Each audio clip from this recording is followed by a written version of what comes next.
परम सेविका थी। एक बार चतुर्मासा करने के लिए ऋषिराज हमारे यहाँ पधारे।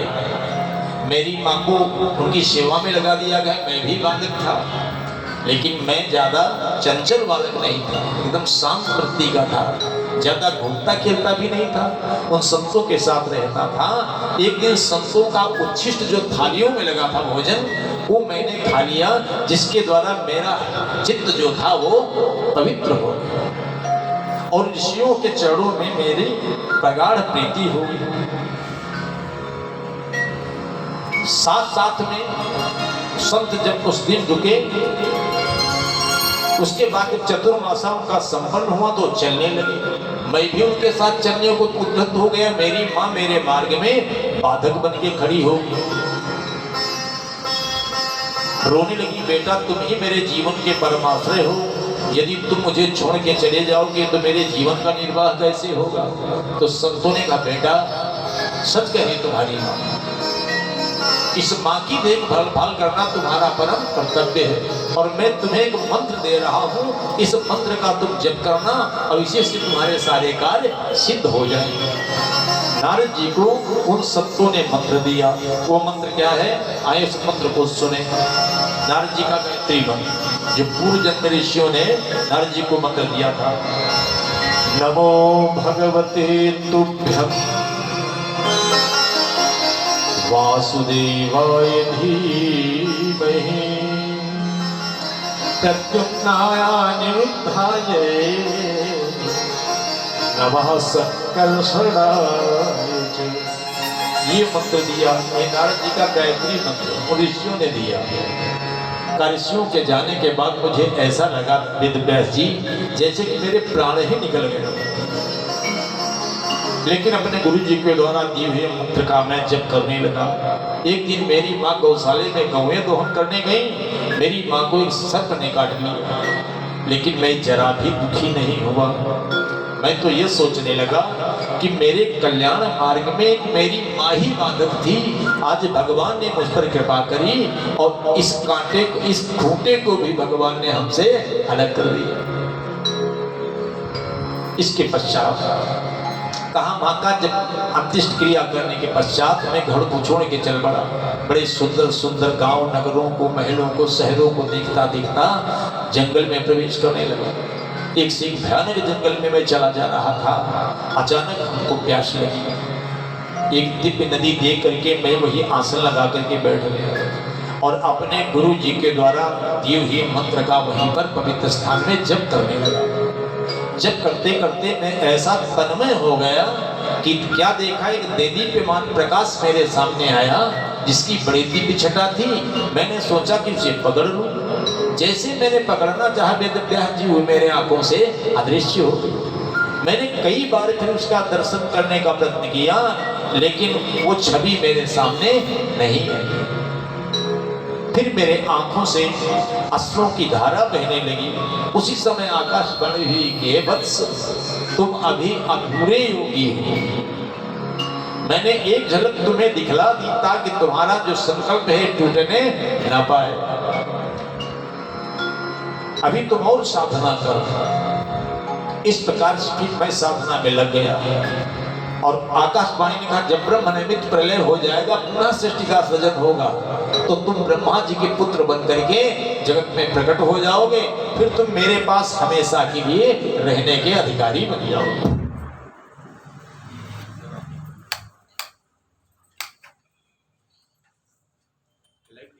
कहा, मैं इस समय की प्रतीक्षा करने लगा। नारद जी कहते हैं,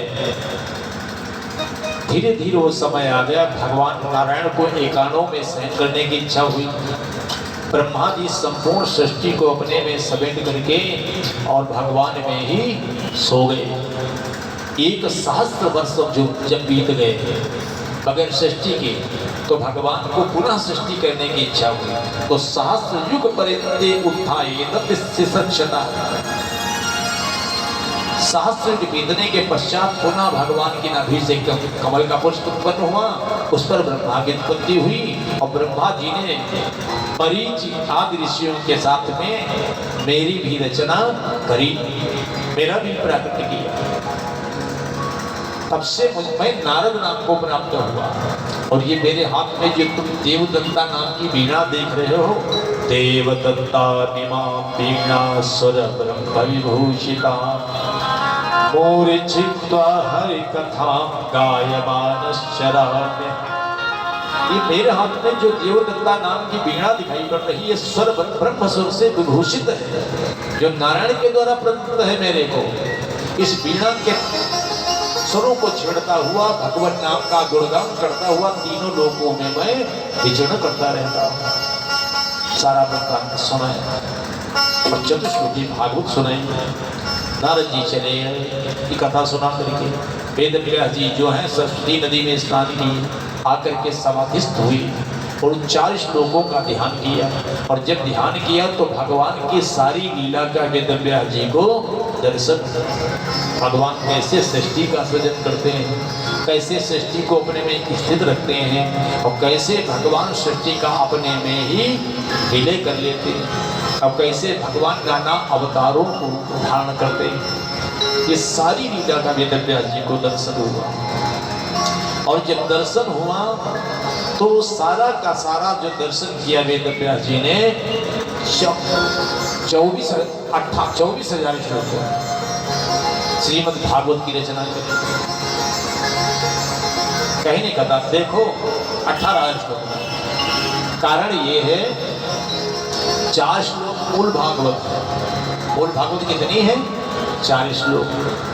और उन 4 श्लोकों का सरलीकरण करने के लिए वेद व्यास जी ने 18,000 श्लोक लिखे, ताकि प्राणी आसानी से इस रहस्य को समझ लें।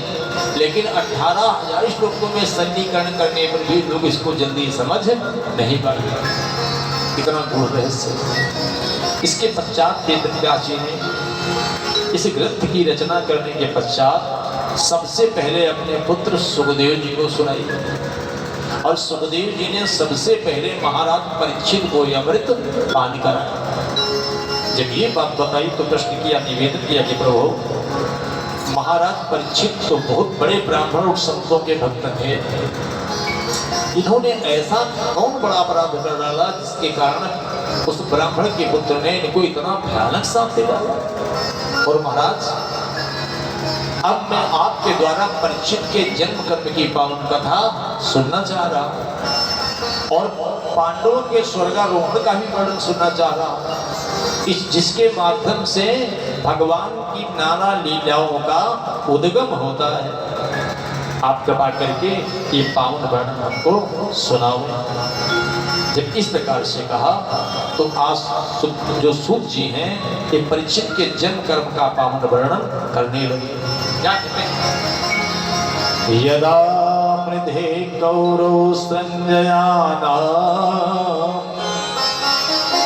तीरेषु वीर गतिषु त्रिकोणरा गदाभिमर्श भगदौरुदंडे धृतराष्ट्रपुत्री।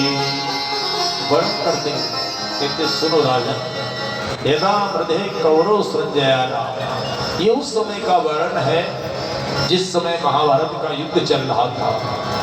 कौरव और पांडव दोनों दलों के बहुत से वीरेषु वीर गतिं गतेषु, बहुत से वीर गति को प्राप्त हो चुके थे। प्रकोदरा गदाभिमर्श, भीम का एक नाम है प्रकोदर। प्रकोदर के गदे के प्रहार से दुर्योधन की जांघ टूट चुकी थी और ये दुर्योधन रक्त से रंजित पड़ा रणस्थल में कराह रहा था। उसी समय इसका मित्र आया जिसका नाम था द्रोणी, द्रोणाचार्य का पुत्र, और कहने लगा मित्र ऐसी दयनीय दशा देख करके हमें बड़ा कष्ट हो रहा, बताओ इस समय में हम आपकी क्या सहायता कर सकते हैं? कहा क्या मित्र तुम मेरी सहायता कर सकते हो? कहा बिल्कुल, आप मेरे परम मित्र हो, आपकी अवश्य मैं सहायता कर सकता हूँ। बोलो क्या कार्य करना है? कहा तो एक मेरा ये कार्य आपको करना है, अगर युद्ध स्थल में मैं पांडवों को पराजित नहीं कर सका तो आज जाओ तुम पांडवों को सोते समय उनके सर काट लाओ। मैं जीते जी देख लूं कि इस राज्य का उपभोग पांडव लोग नहीं कर सके तो मेरे हृदय को शांति मिल जाएगी। ठीक मैं आपका एक कार्य करूं। ऐसा कहकर के द्रोणी चल पड़ा पांडवों के शिविर की तरफ। इधर भगवान गोविंद क्या करते, पांडवों से कहा आज मेरी कुछ बाहर घूमने की इच्छा हो, चले। जो आज्ञा प्रभु। द्रौपदी के 5 महारथी पुत्र थे, उनसे भी भगवान ने कहा आप भी मेरे साथ चलो। वो कहने लगे प्रभु आज मेरी कुछ कहीं जाने की इच्छा नहीं हो रही। भगवान ने कहा तो आपकी इच्छा आपके यहाँ थे। पांडवों को तो लेकर के भगवान वहां से चले गए और द्रौपदी के जो 5 महारथी पुत्र थे ये आकर के पांडवों के शिविर में लेट गए। और जब लेट गए रात्रि में द्रोणी आया, इसने समझाया पांडव ही अपने शिविर में लेटे हुए हैं, 5 पुत्रों के सर काट दिए और सर काट करके दुर्योधन के पास लेकर के आए। लो मित्र आपका कार्य पूरा हो गया। दुर्योधन ने कहा इसमें से भीम का सर निकालो, हमें प्रदान करो। एक सर निकाला, जैसे ही दिया और उसने जैसे सर को दाबा तो मांस फट से निकल के दूर गिरा। दुर्योधन समझ गया पांडवों के सर नहीं हो सकते, क्योंकि जिन भीम के सर पे में गदा का वार करता और सर पे कोई असर नहीं आता तो दावने से सर फूट जाए, असंभव। तब तक उजेरी रहा था, उसने देखा हो ये तो द्रौपदी के पुत्र हैं 5। बड़ा किसान बहुत कष्ट हुआ जब द्रौपदी के पुत्रों का सर देखा तो अपार विषमता से। और इसे साफ था कि जब प्रसन्नता और शोक समान होगा तभी तेरी मृत्यु हो जाएगी। आज इसे उतना ही प्रसन्नता ने देखा सर कटा तो बहुत प्रसन्न हुआ, और जब पुत्रों के सर देखा तो उतना विषाद हुआ, उसी समय इसका प्राणांत हो गया। द्रोणी घबराया, अब हम क्या करें, अब तो अर्जुन हमें जीवित नहीं छोड़ेगा, मार डालेगा। कहीं जीवन की रक्षा करनी चाहिए, एकांत में आकर के छुप गया। इधर सुबह हो गई, सूर्य काफी प्रकाश फैला चुके थे, सभी लोग उठ करके अपने कार्य में लग गए। द्रौपदी के पुत्र नहीं उठे। द्रौपदी ने कहा चले देखे क्या कारण मेरे पुत्र अभी सो रहे हैं। जब द्रौपदी जी आई शिविर के पास, देखा रक्त की धारा बही हुई। अब तो द्रौपदी घबराई, लग रहा बड़ा अनर्थ हो गया। झट से अंदर गई, क्या देखा 5 पुत्रों के धड़ पड़े हुए हैं और सर गायब है। अब द्रौपदी विलाप करके अपने पुत्रों के ऊपर गिर पड़ी, सीना पीट पीट करके विलाप करने लगी।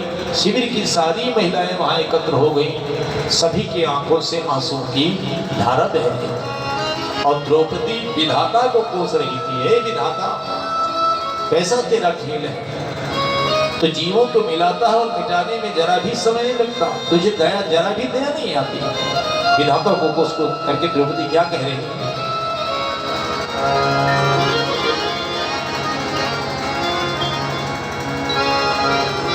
कि अये विधाता तेरा क्या बिगाड़ा, चैन सुख तूने लूटा हमारा। अये विधाता तेरा क्या बिगाड़ा, चैन सुख तूने लूटा हमारा। अये विधाता तेरा क्या बिगाड़ा, चैन सुख तूने लूटा हमारा। ऐ विधाता तेरा क्या बिगाड़ा, चैन सुख तूने लूटा हमारा। ऐ विधाता तेरा क्या बिगाड़ा।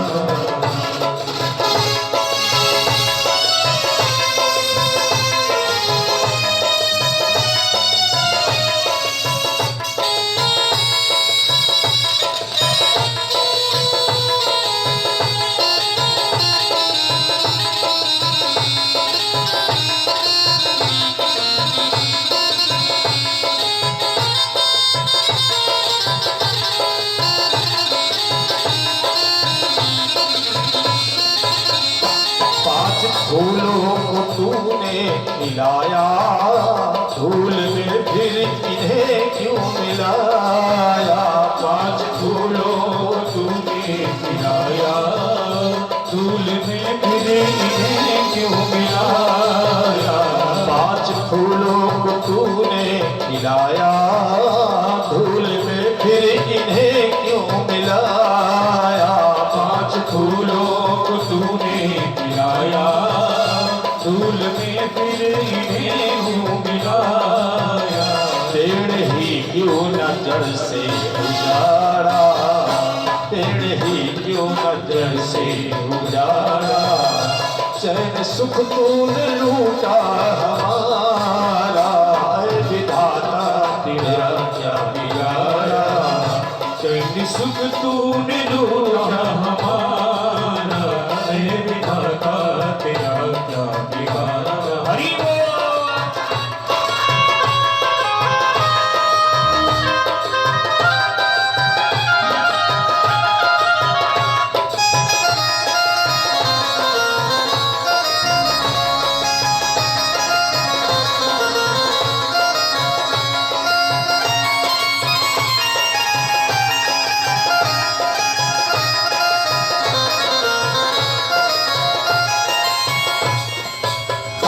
कैसे दिन ये मुझे है दिखाए, फूल दिखला के कांटे पिन्हाए, कैसे दिन है मुझे दिखाए, फूल दिखला के कांटे पिन्हाए।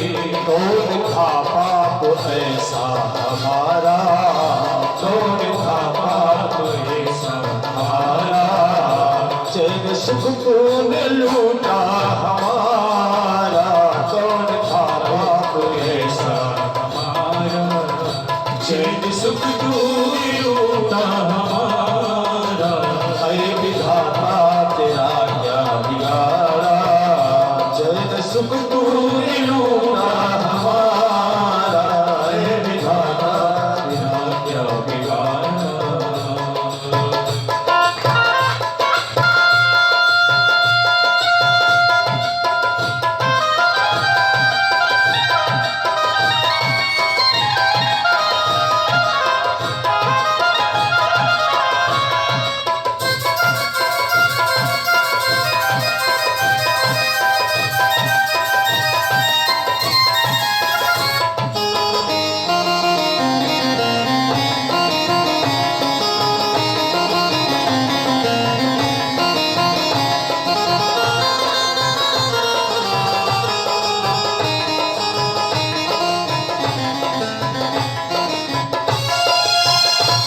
चौपती है सौ पर बिलखती, थोक सीना सौ को निरखती, द्रौपदी है सौ पर बिलखती, थोक सीना सौ को निरखती, स्वप्न वीर कहे जग है सारा, स्वप्न वीर कहे जग है सारा, चैन सुख तूने लूटा हमारा, ऐ विधाता तेरा क्या बिगाड़ा, ऐ विधाता तेरा क्या बिगाड़ा, ऐ विधाता तेरा क्या बिगाड़ा।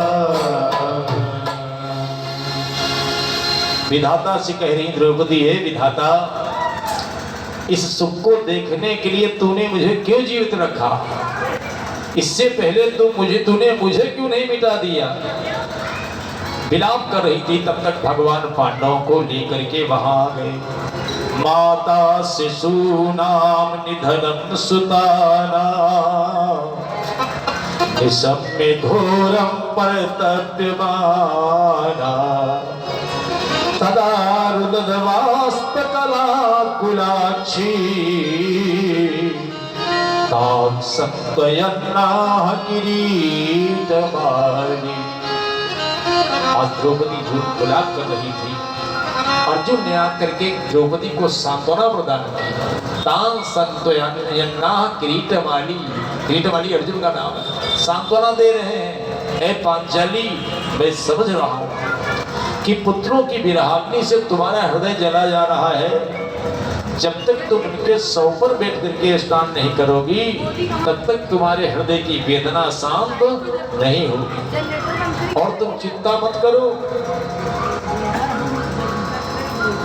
मैं अभी तुम्हारे पुत्र वधि को मार करके तुम्हारे सामने उपस्थित कर रहा हूं। जब ऐसा कहा तो भगवान ने तत्काल रथ तैयार कर दी।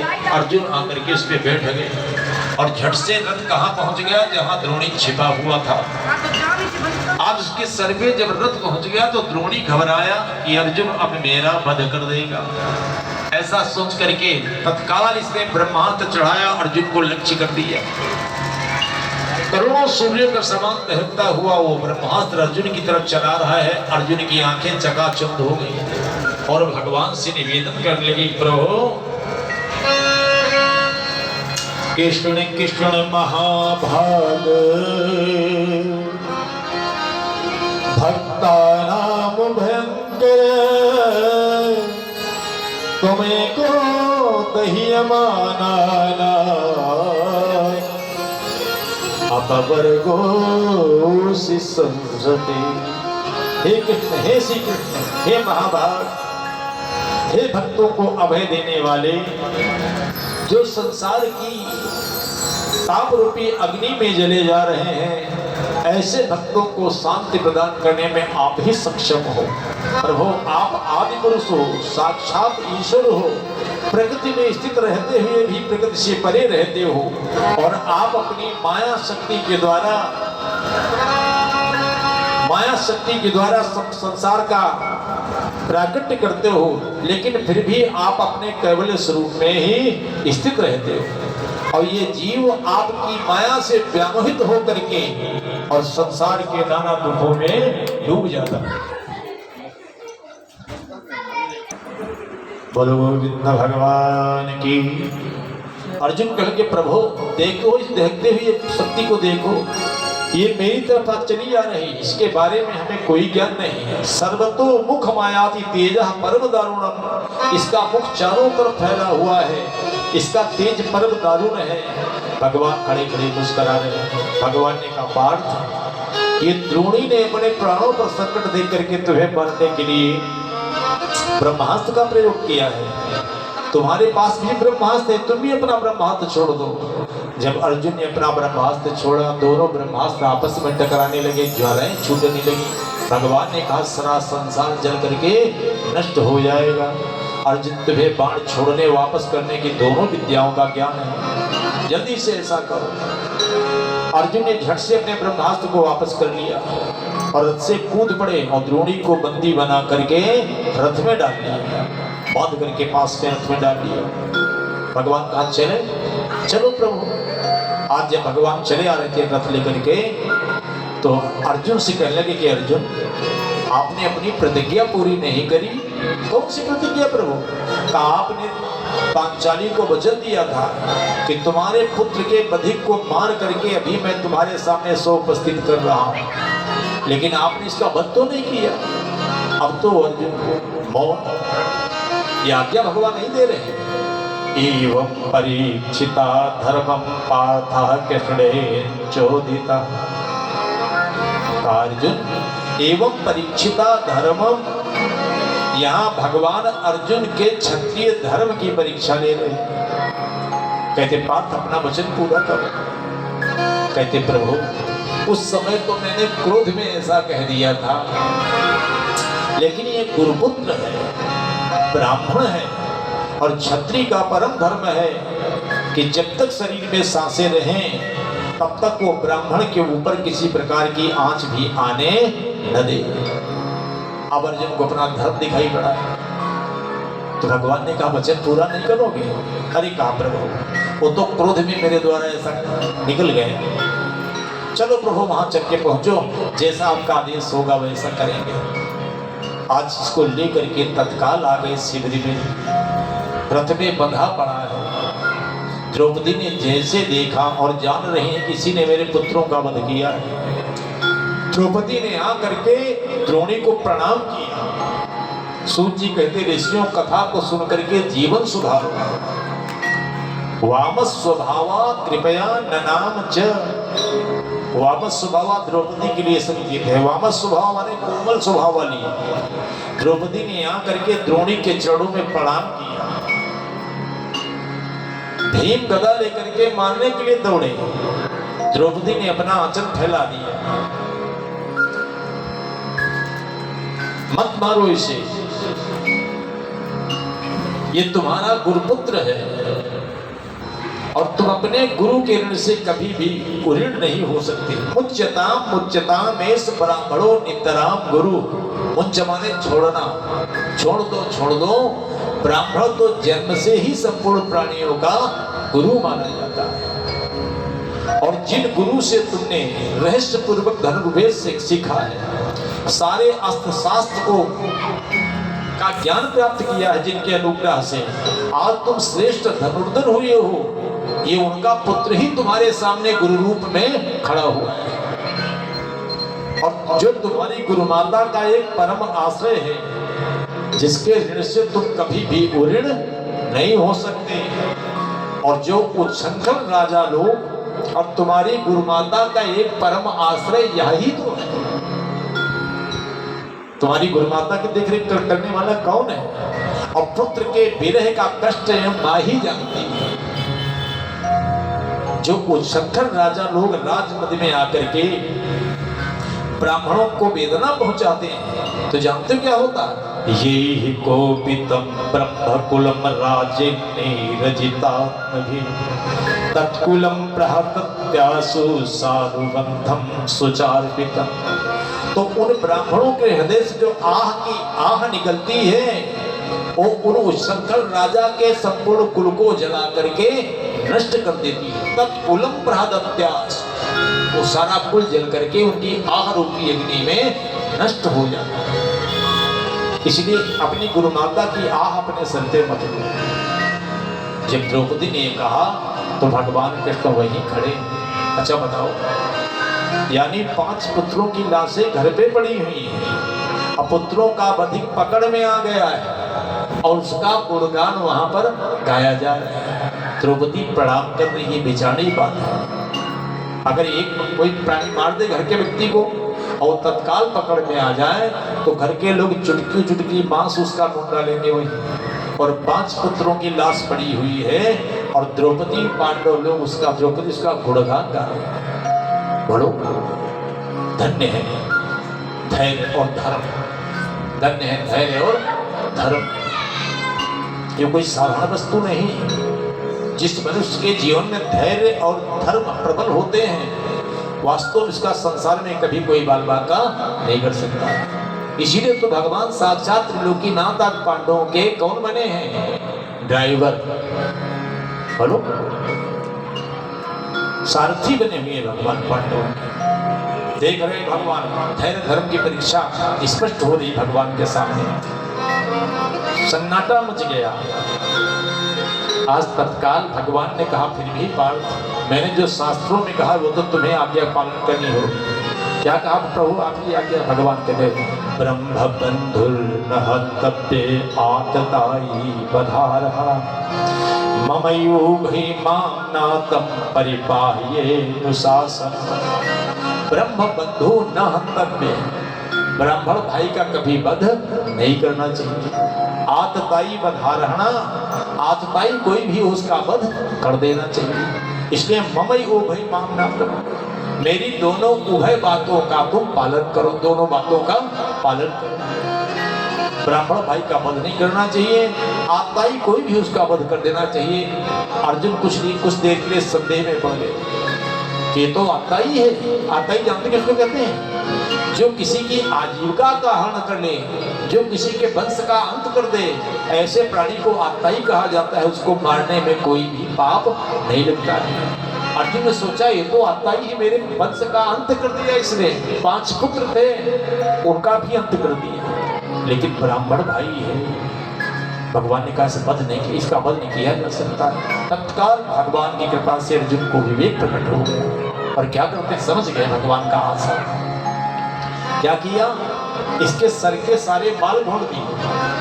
ब्राह्मण के लिए शास्त्र में मृत्युदंड जानते हो क्या है? वपनम द्रविड़ादानम स्थानान्यपणम तथा। वपनम, सर के बाल मोड़ देना, मुंडन करा देना। द्रविड़ आदानम, उसकी सारी संपत्ति छीन लेना। और स्थान निर्यापणम तथा, और जिस स्थान में वो रह रहा उस स्थान से उसको निकाल देना। इस ही ब्रह्म बंधो नाम वधो, यही शास्त्र में ब्राह्मण के लिए वध बनाया गया है। नान्योस्ति देहिका, शरीर का वध करना शास्त्र में विधान नहीं है।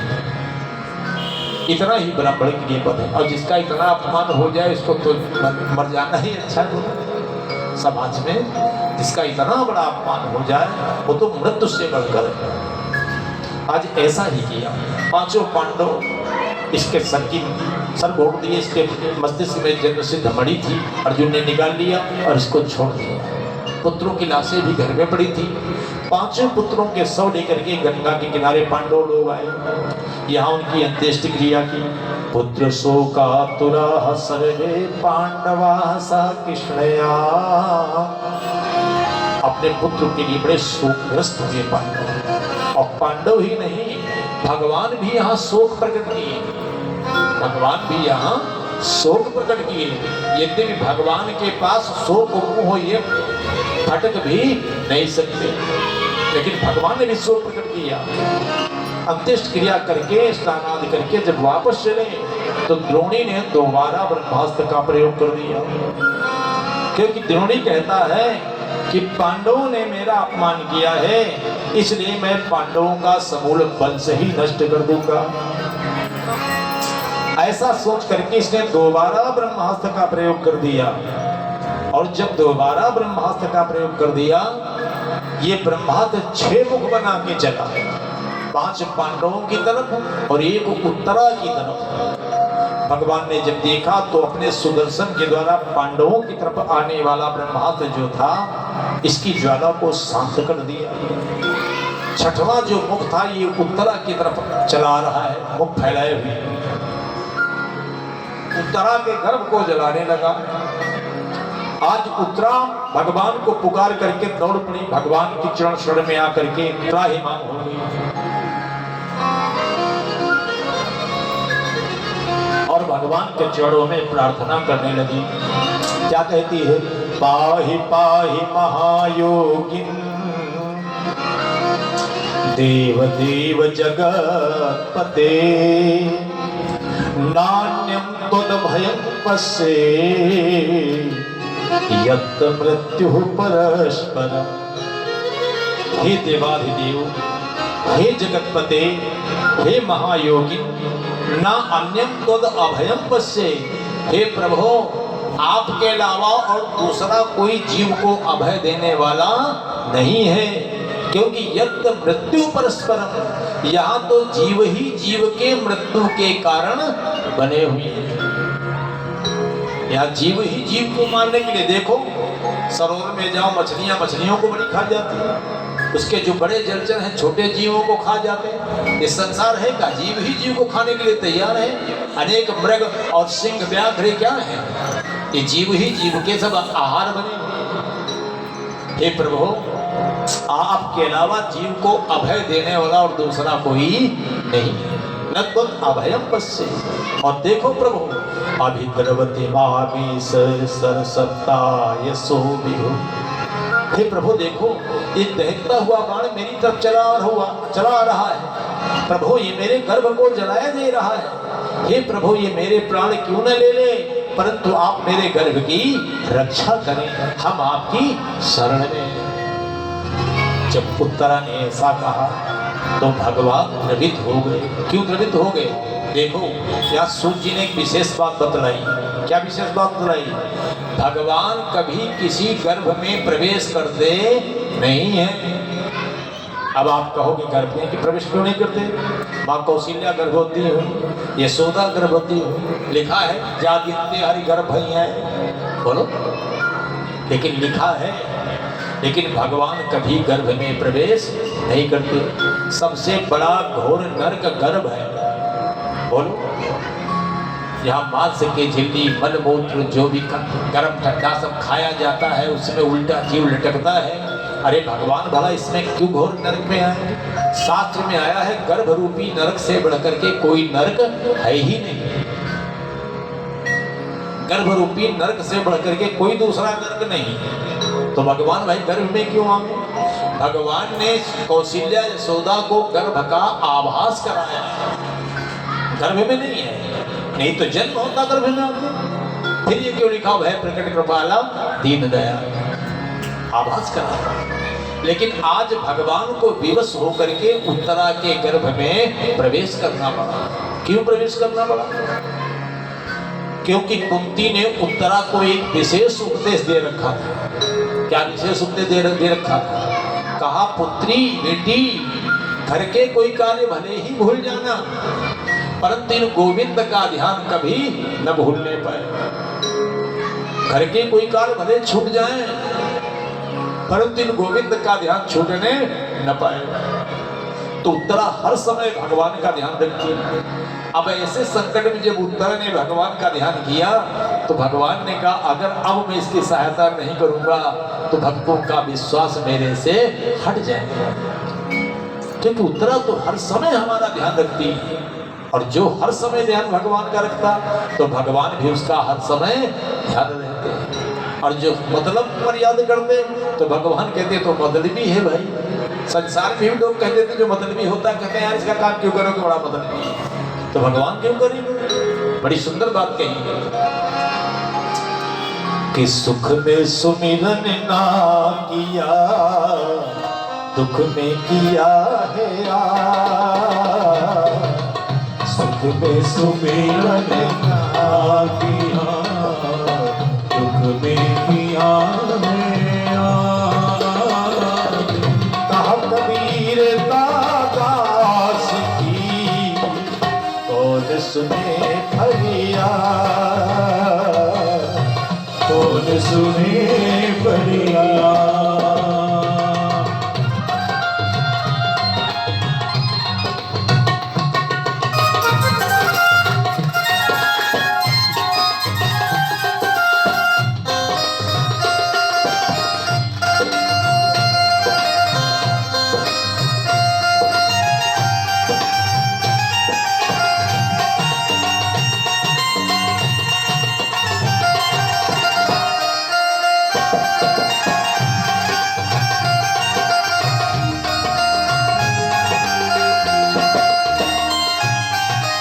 सुख में सुमिरन ना किया, दुख में किया है याद, तो कह कबीरता दास की कौन सुने फरियाद। तो आज भगवान विवश हो गए, उत्तरा के गर्भ में प्रविष्ट की। देखा वो जो ब्रह्मास्त्र की ज्वाला है गर्भ को जलाए दे रही है, भगवान ने स्वयं उसकी रक्षा करी, पुनः उसे जीवन दान दिया, गर्भ से बाहर आ गए भगवान। इसके पश्चात भगवान ने धर्मराज को राज्य पद पे प्रतिष्ठित किया, राज तिलक कराया। महाराज धर्मराज आज विश्व सम्राट बन गए। और जब सम्राट बन गए तो भगवान अपने हस्तिनापुर को जाने की तैयारी करने लगे।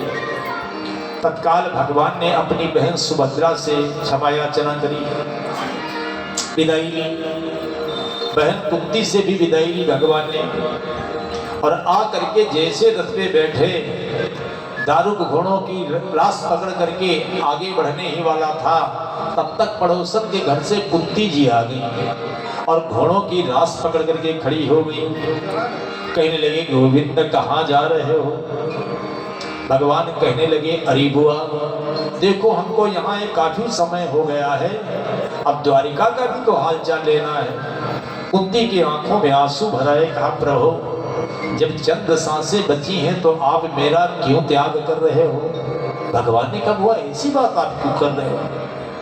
आज भगवान कुंती को प्रणाम करने के लिए नीचे उतरे रथ से, क्योंकि बुआ है, लेकिन भगवान कुंती को प्रणाम भी नहीं कर पाए और कुंती जो है भगवान के चरणों में लेट गई और आंसुओं से भगवान के चरण धुलने लगी और कुंती भगवान की स्तुति करने लगी। क्या कहती है?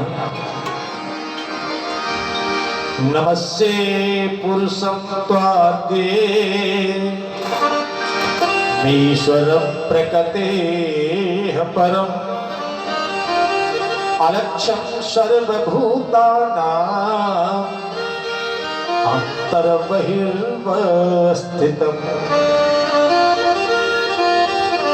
हे आदि पुरुष, आप प्रकृति में रहते हुए भी प्रकृति से अत्यंत परे रहते हो, आपको मेरा नमस्कार है। और प्रभु अलक्षम सर्वभूतानाम अंतर बहिर्वस्थितम। देखो यहाँ विचार करनी बात है इस श्लोक में। भगवान सामने खड़े हैं और कुंती कह रही हैं, प्रभु आप प्रत्येक प्राणियों के हृदय में अंतर और बाहर छिपे हुए हो, अंतर बाहर में निवास करते हो, लेकिन अलक्षण सर्वभूतानां, लेकिन इन इंद्रियों के द्वारा आप देखे नहीं जा सकते। थोड़ा विचारने की बात है। भगवान सामने खड़े हैं और कुंती कह रहे हैं कि प्रभु आपका वो कौन स्वरूप है जो इन आंखों से देखा नहीं जा सकता है। समझे? देखो भगवान कृष्ण जो है ये माया करता अपनी माया को स्वीकार करके कुंती के सामने खड़े हुए हैं, लेकिन जो शाश्वत परमात्मा है वो सर्वत्र व्यापक स्वरूप है। इसलिए कुंती कहती प्रभु इन इंद्रियों के द्वारा आप देखे नहीं जा सकते, कोई भी इंद्री भगवान तक पहुंच नहीं सकती, क्योंकि जहां तक इंद्रियों की पहुंच है, जो कुछ इंद्रियों के द्वारा देखा जाता है वो परमात्मा का स्वरूप नहीं है। ये शास्त्र का कथन है, ये वेदों का कथन है। जो शाश्वत परमात्मा है वो अंतरिंद्रिय और बहिरिंद्रिय के द्वारा देखा नहीं जा सकता है। भगवान ने स्वयं अपने मुख से कहा, गो गोचर जहाँ लगी मन जाई, लगी मन जाई, गो गोचर जहाँ लगी मन जाई, गो गोचर जहाँ लगी मन जाई, सो सब माया जाने हो भाई, सो सब माया जाने हो भाई, सो सब माया जाने हो भाई, सो सब माया जाने हो भाई। भगवान कह रहे हैं, कहते हैं मेरे भाई जहां तक बहिरिंद्रिय और अंतरिंद्रिय मन भी जहां तक जाए वहां तक सब माया ही है, माया तक ही इंद्रियों की पहुंच है। तो कुंती यहाँ कह रही अलक्षण सर्वभूतानाम अंतर बहिर्वस्थितम, आप तो संपूर्ण भूत प्राणियों के अंतर में और बाहर भी स्थित हो, लेकिन अलक्षण इन बहिरिंद्रियों के द्वारा आप देखे नहीं जा सकते। और कुंती तत्काल भगवान की दिव्य स्तुति करने लगी। कृष्णाय वासुदेवाय देवकी नंदनाय च नंद गोप कुमाराय गोविंदाय नमो नमः। हे कृष्ण, हे वासुदेव, हे देवकी नंदन, हे नंद गोप कुमार, हे गोविंद, आपको मेरा बार बार नमस्कार है। नमः पंकजनाभाय, प्रभु आपकी नाभि से ही कमल का पुष्प प्रकट हुआ जिस पर ब्रह्मा जी का प्राकट्य हुआ। नमः पंकजमालिनी, और आप अपने गले में भी कमल की ही माला धारण किए हुए हो। नमः पंकज नेत्राय, आपके नेत्र भी कमल कहे जाते हैं। आपको मेरा नमस्कार है। नमस्ते पंकजाग्रे, आपके पाद में चरण में भी कमल का दिव्य चिन्ह है। ऐसे चरण कमल आपके कहलाते हैं, आपको मेरा नमस्कार है। आज कुंती बार बार भगवान के चरणों में निवेदन करने लगी। भगवान कहते, अरे बुआ, आप तो मेरी बुआ, मैं तो आपका भतीजा हूँ, मैं तो प्रणाम तो मैं आपको करूंगा। कुंती कहती, गोविंद अब मुझसे आप छुपने का प्रयत्न मत करो। आज कुंती भगवान के सारे उपकारों का स्मरण करने लगी। भरी सभा में जब द्रौपदी की लाज बचाई, जयद्रथ ने हरण कराया, वनवास में द्रौपदी का भगवान ने रक्षा करी, पांडव लाक्षय गृह में जलाने जाने का षड्यंत्र रचा गया, भगवान ने रक्षा करी। कुंती कहती प्रभु आपने कदम कदम पर मेरी रक्षा करी है, आपके ऋण से मैं कभी भी उऋण नहीं हो सकती।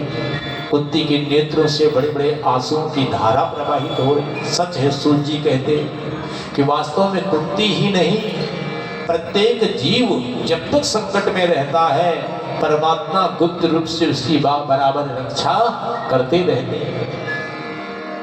लेकिन भगवान कभी भी, जीव कभी भी भगवान को धन्यवाद साधुवाद नहीं करता है। बोलो, जीव की रक्षा करी भगवान ने नहीं करी। गर्भ में उल्टा टंगा हुआ था, उसी में सूख के मर जाता है। भगवान ने नाद की रचना करी, उसके द्वारा खाए पिए अन्न का रस पहुंचाया। गर्भ से बाहर निकला, तत्काल खड़े होने के लिए जमीन का निर्माण कर दिया। दांत नहीं निकले मां के स्तनों में, भगवान ने दूध की रचना कर दी। दांत हुए तो अन्न की व्यवस्था सब बना दी। बोलो, एक एक सांस परमात्मा की ले रहा है जीव, परमात्मा की सत्ता में इसकी जीवन लीला चल रही है। लेकिन अज्ञानी जीव परमात्मा को भूला बैठा हुआ है। सूची सावधान करते, कुंती आज भगवान के सारे उपकारों का स्मरण कर रही है, आंखों से आंसुओं की धारा बह रही है।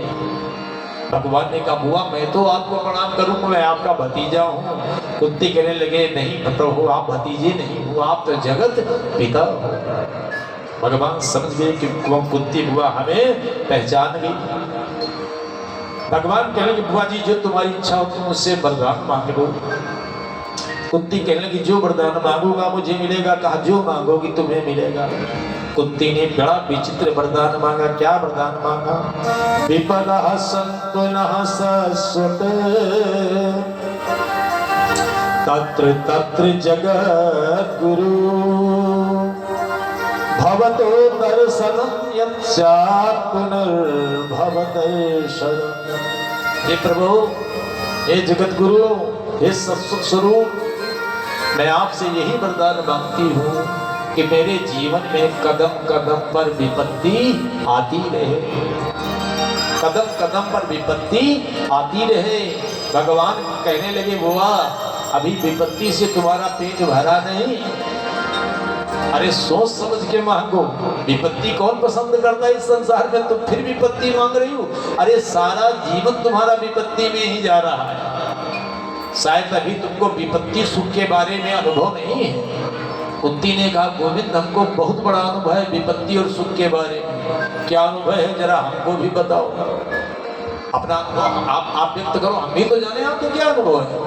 कुंती कहने लगी प्रभु मैंने सुख का भी अनुभव अपने जीवन में देखा और दुख का भी अनुभव देखा है, वो अनुभव व्यक्त करो ना। कहा प्रभु इस धरती के ऊपर दुर्योधन के समान धरती के ऊपर दूसरा कोई सुखी नहीं था, उसका भी परिणाम मैंने देखा। आज उसके वंश में कोई दीपक जलाने वाला भी बाकी नहीं बचा। वो तो संपूर्ण पृथ्वी का सम्राट था।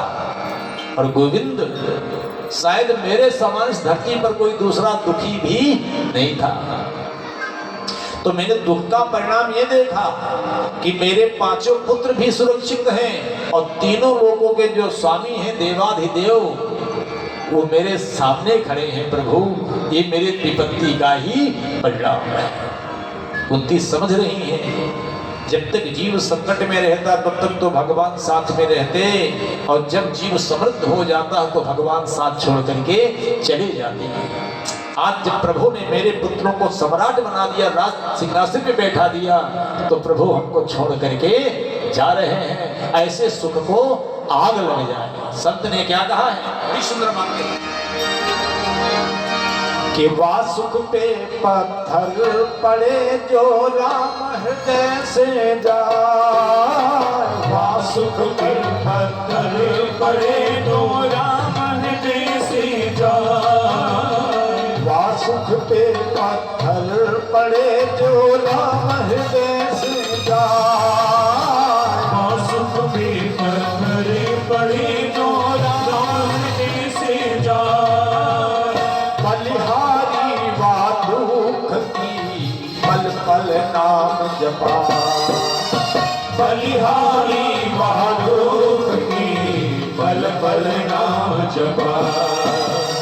बलिहारी वा पल नाम जपा। बलिहारी वह दुख की पल पल नाम जपा। वाह सुख पर पत्थर पड़े जो राम हृदय से जाए, और बलिहारी व दुख की जो पल पल राम जपाए। वो दुख श्रेष्ठ है जो भगवान के चरणों से जोड़े रखे, भगवान का स्मरण बना रहे। और विपत्ति सबसे बड़ी क्या है? सबसे बड़ी विपत्ति क्या है? भगवान का विस्मरण ही सबसे बड़ी विपत्ति है। कहा हनुमान विपत्ति प्रभु सोई, और जब तब सुमिरन भजन न। भगवान कुंती की चतुराई समझ गए और कुंती को अपनी भक्ति का वरदान दे दिया। भक्ति है क्या? भक्ति स्वतंत्र सकल सुख खानी। भक्ति सारे सुखों की खान है। भक्ति स्वतंत्र सकल सुख खानी आज कुंती को भगवान ने प्रदान कर दिया। और दारुक से कहा रथ बढ़ा, रथ आगे बढ़ा दिया दारुक ने। तब तक भगवान को पिता में भीष्म के वचन का स्मरण हो आया। पिता ने कहा था प्रभु अंतिम समय में आप दर्शन मुझे जरूर दें। दारुक से भगवान ने कहा दारुक रथ बढ़ाओ। इधर महाराज धर्मराज घोर वेदना में डूबे कि वो इस राज्य के कारण मैंने रक्त की नदियां बहा दी। मैं सोच रहा था राजा बनने पर महान सुखी हो जाऊंगा, लेकिन राजा बनने पर हमारे समान तीनों लोगों में कोई दुखी और दरिद्र होगा ही नहीं। ध्यान दें, जो जितनी ऊंची पोस्ट पर पहुंच जाता है वो उतना ज्यादा ही परेशानी से ग्रस्त होता चला जाता है। संकेत किया यहाँ पर। आज जब ये दुखी हो रहे थे कि वो इस राज्य के कारण मैंने कितना पाप अपने सिर पे लाद लिया, रक्त की नदियां बहा दी, असंख्य विधवा महिलाएं हमको बद्दुआ के सिवा कोई आशीर्वाद नहीं दे रही होगी, खिन्न हो रहे थे। तब तक कुछ ऋषि लोग आए। कौन कौन ऋषि? पर्वतो नारदो धौम्यो भगवान बादरायण बृहदस्सु भरद्वाज सशिष्यो रेणुकासुत। पर्वत नारद धौम भगवान वेदव्यास बृहदस्सु भरद्वाज शिष्यों के सहित भगवान परशुराम ये जैसे आए, धर्मराज ने इनके चरणों में साष्टांग प्रणाम किया और इन ऋषियों को दिव्य आसन पे बिठला करके इनकी पूजा करी। ऋषि कहने आओ मेरे साथ चलो। कहा चलो हमारे साथ चलो। जो आ गया। आज द्रौपदी और पांचों पांडव ये सब चल पड़े ऋषियों के साथ में। कहाँ है? जिस जगह पिता में भीष्म बाण गंगा के किनारे लेटे हुए थे सरसैया के ऊपर, आज जा करके पांचों पांडवों ने प्रणाम किया। पिता में भीष्म ने आशीर्वचन दिया और मन में विचार करने लगे, आश्चर्य है मेरे पौत्र पांडवों, जिस कष्ट के लायक तुम कदापि नहीं थे, उन घोर कष्टों का भी तुम्हें सामना उठाना पड़ा। बचपन में ही तुम्हारा वियोग अपने पिता पांडु से हो गया, उसके बाद कदम कदम पर तुम्हें विपत्तियों का सामना करना पड़ा। सबसे बड़ा आश्चर्य ये है कि यत्र धर्म सुतो राजा कदा पाणिर्वृकोदरः, जहाँ साक्षात धर्मराज राजा हो और जिनके सहायक महान बलवान गदा धारण करने वाले वृकोदर हो, कृष्णो स्त्री गांडीवम चाप, जहाँ गांडीव को धारण करने वाले महान धनुर्धारी अर्जुन हो और जिनके परम सहायक साक्षात श्री कृष्ण हो, क्या वहां भी विपत्ति हो सकती है? लेकिन वास्तव में हमने वहां पर भी विपत्ति का दर्शन किया। तब तक भगवान कृष्ण आ गए। जैसे आगे पहुंचे भगवान कृष्ण ने पितामह को प्रणाम किया। पितामह ने अंतर मन से भगवान गोविंद को प्रणाम किया, क्योंकि रिश्ते में बहुत ज्येष्ठ श्रेष्ठ है पितामह भीष्म। आज भगवान कृष्ण ने प्रणाम किया, भगवान कृष्ण को अंतर मन से पितामह भीष्म ने प्रणाम किया। और पितामह कहने के सुनो, ये जो गोविंद है ना, जिनको तुम अपना मेरा भाई मान रहे हो, यमन्य से मातुले प्रियं मित्रं सुहृत्तमम् अकारो सचिवं दूतं सौहृदानत सारथिं। कहा हाय जिन्हें तुम अपना मेरा भाई बना रहे पता समझ रहे हो, अकारो सचिवम दूतम, और जिनको तुमने अपना सारथी बना डाला, ये प्रणव की जो आकार मात्रा है ओंकार की, ये साक्षात पूर्ण परात्पर ब्रह्म है। हाय जिनको तुमने अपना सारथी भी बना डाला, इनसे रथ गवाया। इसके पश्चात भगवान गोविंद कहने लगे बाबा से, बाबा अब आपसे मेरा यही निवेदन है कि आप इन पांडवों का मार्गदर्शन करें। जब मार्गदर्शन करने की बात करी तो आज भीष्म पितामह पांडवों को दिव्य उपदेश करने लगे। क्या उपदेश किया उसका वर्णन आया। भगवान पितामह दान धर्मान राज धर्मान मोक्ष धर्मान विभाग स्त्री धर्मान भगवत धर्मान समास व्यास योगता। दान धर्म राज धर्म मोक्ष धर्म विभाग पूर्वक स्त्री धर्म भगवत धर्म, ये सारे धर्मों का पितामह ने पांडवों को उपदेश किया। साथ साथ में धर्मार्थ का मोक्षांश सहोपायान यथा मुने। धर्म अर्थ काम मोक्ष इन चारों पुरुषार्थों का उपदेश किया। नानाख्याने इतिहासे सुवर्णामा वर्णयामास तत्त्ववित्। नाना आख्यान इतिहासों के माध्यम से पितामह भीष्म ने पांडवों को उपदेश किया। सुखदेव जी कहते, राजसूत जी कहते, ऋषियों जिनको ये उपदेश पढ़ने हो, ये सारे उपदेश महाभारत में विद्यमान है। जिस समय पांडवों को इस प्रकार से धर्म तत्व का उपदेश कर रहे थे, उसी समय उत्तरायण का समय आ गया। वांछित उत्तरायण, बड़े बड़े योगी जिस उत्तरायण की प्रतीक्षा करते रहते, उत्तरायण का समय आ गया। और जब उत्तरायण का समय आ गया तो पितामह भीष्म अब गोविंद से कहते, प्रभु अब तो जीवन की अंतिम यात्रा है, प्रभु अपने चरणों में स्वीकार कर लेना। और प्रभु आपसे मैं एक निवेदन कर रहा हूँ। क्या निवेदन? कहा मेरी एक पुत्री है, जिस पुत्री को मैं आपको वरण करना चाह रहा हूँ। भगवान मुस्कुराने लगे, कहा बाबा आप तो नैष्ठिक ब्रह्मचारी हो, जीवन में आपके मन में विवाह का कोई संकल्प ही नहीं उदय हुआ है, फिर आपकी पुत्री कहाँ से आ गई जो मुझे वर्ण करना चाह रहे हो? कहा प्रभु वो मेरी पुत्री है। अरे वो कौन सी पुत्री है आप मुझे बताओ तो हम भी तो जाने। आज इस प्रकार से पितामह भीष्म भगवान गोविंद की स्तुति करने लगे और क्या कह रहे हैं? कहते प्रभु ये जो मेरी पुत्री है ये मेरी है बुद्धि मति, जो विशुद्ध हो चुकी है चिंतन करते करते। इतिमति रूप कल्पिता पितृष्णा भगवती सात्वत तुंग विधु विभूनि ससुखमुपगति क्वचित् विहर्तुं प्रकृति मुयुषी यद भवत् प्रवाह। क्या कहते हैं? इतिमति रूप कल्पिता वितृष्णा, मति माने बुद्धि। प्रभु ये मेरी बुद्धि रूपी पुत्री है, ये बिल्कुल विशुद्ध हो चुकी है।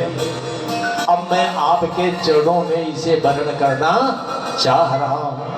यहाँ 10 श्लोकों में, दिव्य श्लोकों में पितामह भीष्म ने भगवान गोविंद की आराधना करी और अंत में मन वाणी से परे होकर के अपने को भगवान गोविंद में ही विलीन कर दिया। स्तुति करते करते बोलो पितामह भीष्म महाराज की जय। आज देवता लोग और मनुष्य आदि ये दुमदुमियां बजाने लगे। देवता लोग आकाश से फूलों की वर्षा करने लगे। इस प्रकार से पितामह भीष्म ने अपने को भगवान गोविंद में समर्पित कर दिया, विलीन कर दिया।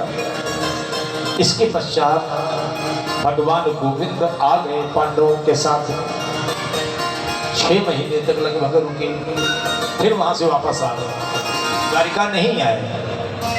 कुछ समय के पश्चात उत्तरा के द्वारा एक बालक का जन्म हुआ।